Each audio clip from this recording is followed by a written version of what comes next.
हाँ जी, नमस्कार दोस्तों, नॉलेज विद अशोक चैनल में आप सभी का हार्दिक स्वागत करता हूं। तो इस वीडियो में सरकार की बड़ी घोषणाएं और योजनाओं के बारे में बात करेंगे।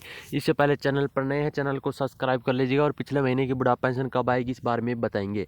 तो देश भर में लागू हुई है ईपीएफ की केंद्रीयकृत पेंशन भुगतान प्रणाली, यानी कि पेंशन वालों के लिए बड़ी खुशखबरी आ रही है। कर्मचारी भविष्य निधि संगठन पेंशन सेवाओं के तहत केंद्रीकृत पेंशन भुगतान प्रणाली 100% कामयाबी के साथ पूरे देश में लागू हो गई है। पेंशन भुगतान सेवाओं की दिशा में एक ऐतिहासिक कदम उठाते हुए ईपीएफ ने दिसंबर 2024 में कर्मचारी पेंशन योजना 1995 के तहत ईपीएफ के सभी 122 जो पैतरण वित्तीय क्षेत्रीय कार्यालयों से संबंधित 68 लाख से अधिक पेंशन भोगियों को एक साथ पेंशन का खाते में भुगतान कर दिया है। इसमें पेंशन धारकों को 1570 करोड़ रुपए की पेंशन राशि हस्तांतरित की गई है। तो पेंशन की एक नई प्रणाली कामयाब होने की घोषणा करते हुए केंद्रीय श्रम व रोजगार मंत्री डॉक्टर मनसुख मांडविया ने कहा है कि सभी क्षेत्रीय कार्यालयों में केंद्रीकृत पेंशन भुगतान प्रणाली का पूर्ण कार्यान्वयन एक मील का पत्थर है। तो जो पीएफ का पैसा है, यानी कि ईपीएफ का जो पेंशन भोगी है, देश में कहीं भी किसी भी बैंक शाखा या ब्रांच अपनी पेंशन हासिल करने में सक्षम बनाता है। इसमें भौतिक सत्यापन के लिए पेंशन भोगियों के लिए आने जाने की आवश्यकता नहीं है और पेंशन वितरण प्रक्रिया सरल हो चुकी है। तो अब जो है पेंशन किसी भी बैंक या किसी भी कार्यालय से पेंशन आप कटवा सकते हैं। तो इसमें आधुनिक बनाने और पेंशन भोगियों के सुविधा के लिए पारदर्शिता और दक्षता सुनिश्चित करने की हमारी प्रतिबद्धता का सीपीवीएस परिणाम है। तो पेंशन भुगतान की दिशा में इसके जरिए हम नया मानदंड जो है स्थापित कर रहे हैं। तो इनमें बड़ा फायदा बनने वाला है। तो जो पेंशन भोगी हैं देश में लागू हो चुकी है ईपीएफ भुगतान प्रणाली वालों की, ठीक है।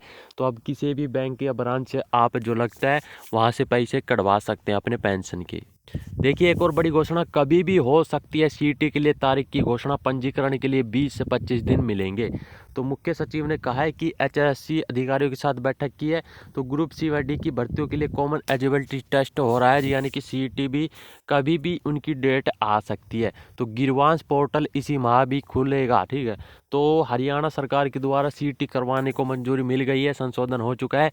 तो अब जो सीटी के युवा हैं जो तैयारी कर रहे हैं बच्चे, अपनी सीटी की तैयारी कर लीजिएगा, क्योंकि अब परीक्षा की घोषणा कभी भी हो सकती है, डेट आ सकती है।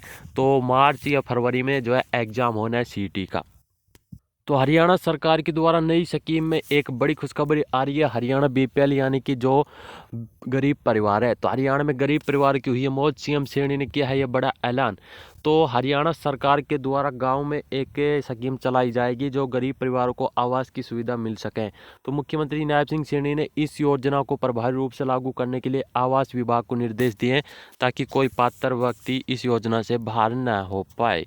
तो इसमें हरियाणा सरकार के द्वारा जो है सरकार जमीन खरीदेगी और उनको प्लाट तैयार कर आएगी। इस महत्वाकांक्षी योजना पर 2950 करोड़ रुपए खर्च होने की संभावना है। तो इस योजना पर आपको 100 वर्ग गज के प्लाट देने की बात कर रहे हैं। बाकी 3 लाख परिवारों को प्लाट उपलब्ध करवाएंगे। महाग्रामों में 50 गज के प्लाट और जो गांव में है उनको 100 गज के प्लाट हरियाणा सरकार दे जाएंगे। तो इस योजना के लिए 1,80,000 रुपये से कम वार्षिक आय वाले, यानी कि बीपीएल जो श्रेणी में आते हैं, उनके लिए इस योजना का लाभ उठा सकते हैं वे। तो हरियाणा सरकार के द्वारा ये बड़ी घोषणा थी, आप सभी के साथ शेयर किया। रोज हरियाणा जुड़े हर प्रकार के अपडेट पाने के लिए चैनल को सब्सक्राइब कर लीजिएगा। भगवान कराव का दिन शुभ हो। जय हिंद, जय भारत, जय हरियाणा।